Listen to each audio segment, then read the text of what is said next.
வணக்கம் நண்பர்களே, நான் உங்கள் சித்தா. நம்ம இங்க இருக்கிற சந்தப்பாடு பகுதியில ஒரு 50க்கும் மேற்பட்ட குடும்பங்கள் தாமசிக்க வச்சுருக்கோம். எங்க 5 வருஷத்துக்கு முன்னாடி வாக்கு சேகரிக்க வந்தவங்க கொடுத்த வாக்கு, நாங்க ஜெயிச்சோம்னா உங்களுக்கு இதெல்லாம் காங்கிரட் ரோடு போட்டு தரதா சொல்லியிருந்தாங்க. இதெல்லாம் காங்கிரட் ரோடு போட்டு கொடுத்துருக்குறாங்க, ரொம்ப சந்தோஷம்தான். ஆனா இந்த பகுதியை மட்டும் போடாம தவற விட்டுட்டாங்க. இந்த இடத்துல 25 குடும்பம் இருக்குது. இதுக்கு மட்டும் ஏன் பண்டு வருங்களே உங்களுக்கு? நீங்க அவங்களுக்கு போட்டு கொடுத்துருக்கணுமல்ல.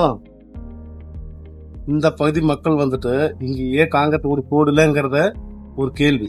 அத நம்ம கிட்ட கம்ப்ளைண்ட ஒரு வீடியோ போட சொன்னதுனால நம்ம செய்யறோம். இங்கேயும் வடகரப்பதி பஞ்சாயத்து 1ஆம் வார்டு எங்கேயும் பாஸ் ஆகாத பண்டு கால் தடமாவே இறந்த ஒரு பகுதி இன்னைக்கு லாரி ஓரளவுக்கு ரோடா இருக்குதுன்னா இந்த பண்டு எங்கிருந்து உங்களுக்கு வந்தது? இந்த பண்டு எங்கிருந்து வந்ததுங்கிறத தெரிஞ்சவங்க எனக்கு நீங்க கமெண்ட்ல சொல்லுங்க.